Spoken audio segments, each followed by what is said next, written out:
दोस्तों आज हम आपको दिखाने जा रहे हैं कि किस पाप के कारण हुई थी सबसे पहले द्रौपदी की मृत्यु। तो आइए जानते हैं कि क्या कारण था जिस वजह से पर्वतारोहण की तरफ जाते समय सबसे पहले द्रौपदी की मृत्यु हो गई थी। तो दोस्तों ये है पांडवों के स्वर्गारोहण की कहानी। महाभारत में 18 पर्वों में से एक है महाप्रस्थानी का पर्व, जिसमें पांडवों की महान यात्रा अर्थात मोक्ष की यात्रा का उल्लेख है। इसके अनुसार सबसे पहले भारतवर्ष की यात्रा करने के बाद मोक्ष हासिल करने के उद्देश्य से पांडव हिमालय की गोद में चले गए। वहाँ मेरू पर्वत के पार उन्हें स्वर्ग का रास्ता मिल गया। लेकिन इस रास्ते के यात्रा के दौरान सबसे पहले द्रौपदी की मृत्यु हुई और एक एक करके सारे पांडव मौत की आगोश में समाते गए। जबकि युधिष्ठिर सिर्फ एक ऐसे पांडव थे जिन्हें सशरीर स्वर्ग में प्रवेश करने की अनुमति मिली। परंतु यहाँ सवाल ये उठता है कि क्यों सिर्फ युधिष्ठिर ही स्वर्ग पहुँच पाए और क्यों सबसे पहले द्रौपदी की मौत हुई। तो आइए जानते हैं ये कहानी। बात उस समय की है जब यदुवंशियों का साम्राज्य समाप्त हो चुका था। उनके नाश की बात जानकर युधिष्ठिर को बहुत दुख हुआ। महर्षि वेदव्यास की आज्ञा से द्रौपदी सहित पांडवों ने राजपाट त्याग कर परलोक जाने का निश्चय किया। युधिष्ठिर ने युयुत्सु को बुलाकर उसे संपूर्ण राज्य की देखभाल का भार सौंप दिया और परीक्षित का राज्याभिषेक कर दिया। और इसके बाद पांडवों के साथ एक कुत्ता भी चलने लगा। अनेक तीर्थों, नदियों और समुद्रों की यात्रा करते करते पांडव आगे बढ़ने लगे। पांडव चलते चलते लाल सागर तक आ गए। अर्जुन ने लोभवश अपना गांडीव धनुष और अक्षय तरकश का त्याग नहीं किया था। तभी वहाँ अग्निदेव उपस्थित हुए और उन्होंने अर्जुन से गांडीव धनुष और अक्षय तरकश का त्याग करने के लिए कहा। अर्जुन ने ऐसा ही किया। पांडवों ने पृथ्वी की परिक्रमा पूरी करने की इच्छा से उत्तर दिशा की ओर से यात्रा की। यात्रा करते करते पांडव हिमालय तक पहुँच गए। हिमालय लांग कर पांडव आगे बढ़े तो उन्हें बालू का समुद्र दिखाई पड़ा। इसके बाद उन्होंने मेरू पर्वत के दर्शन किए। पांचों पांडव, द्रौपदी तथा वो कुत्ता तेजी से आगे चलने लगे। तभी द्रौपदी लड़खड़ाकर गिर पड़ी। द्रौपदी को गिरा देख भीम ने युधिष्ठिर से पूछा कि द्रौपदी ने तो कभी कोई पाप नहीं किया, तो फिर क्या कारण है कि वो नीचे गिर पड़ी। तब युधिष्ठिर ने बताया कि द्रौपदी हम सभी में अर्जुन को अधिक प्रेम करती थी, इसीलिए उनके साथ ऐसा हुआ है। ऐसा कहकर युधिष्ठिर द्रौपदी को देखे बिना ही आगे बढ़ गए। थोड़ी देर बाद सहदेव भी गिर पड़े। तब युधिष्ठिर ने सहदेव के गिरने का कारण बताया कि वो अपने जैसा विद्वान किसी को नहीं समझते थे, इसी दोष के कारण उन्हें गिरना पड़ा है। कुछ देर बाद नकुल भी गिर पड़े। भीम के पूछने पर युधिष्ठिर ने बताया कि नकुल अपने रूप पर बहुत अभिमान करते थे, इसीलिए उनकी ये गति हुई है। थोड़ी देर के बाद अर्जुन भी गिर पड़े। युधिष्ठिर ने भीमसेन को बताया कि अर्जुन को अपने पराक्रम पर अभिमान था। अर्जुन ने कहा था कि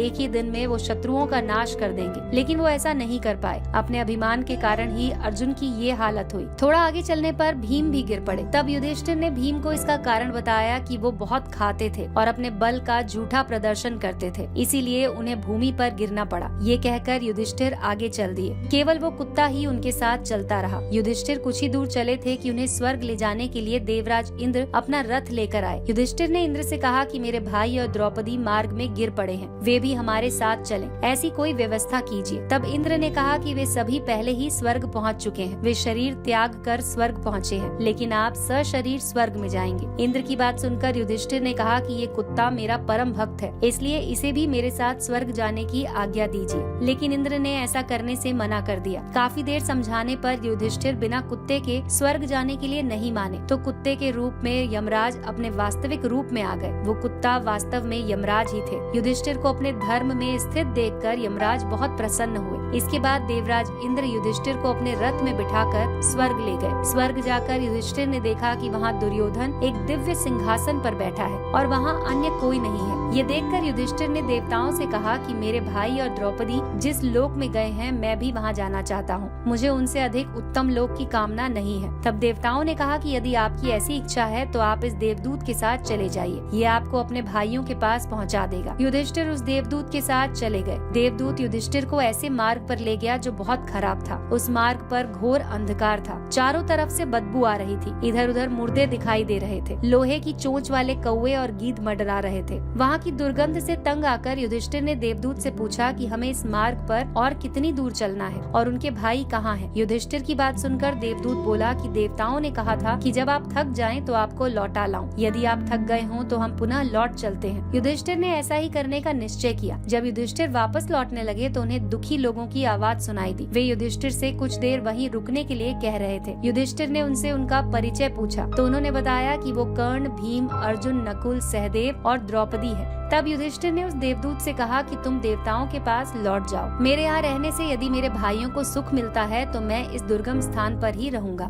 देवदूत ने ये बात जाकर देवराज इंद्र को बता दी। युधिष्ठिर को उस स्थान पर अभी कुछ ही समय बीता था कि सभी देवता वहाँ आ गए। देवताओं के आते ही वहाँ सुगंधित हवा चलने लगी, मार्ग पर प्रकाश भी छा गया। तब देवराज इंद्र ने युधिष्ठिर को बताया कि तुमने अश्वत्थामा के मरने की बात कहकर छल से द्रोणाचार्य को उनके पुत्र की मृत्यु का विश्वास दिलाया था। इसी के परिणाम स्वरूप तुम्हें भी छल से कुछ देर नरक के दर्शन करने पड़े। अब तुम मेरे साथ स्वर्ग चलो, वहाँ तुम्हारे भाई पहले से ही पहुँच गए हैं। इस प्रकार युधिष्ठिर अपने भाइयों और द्रौपदी को वहाँ देखकर बहुत प्रसन्न हुए। तो दोस्तों, ये थी कहानी जो जुड़ी थी द्रौपदी के सबसे पहले पर्वतारोहण के दौरान गिरने की।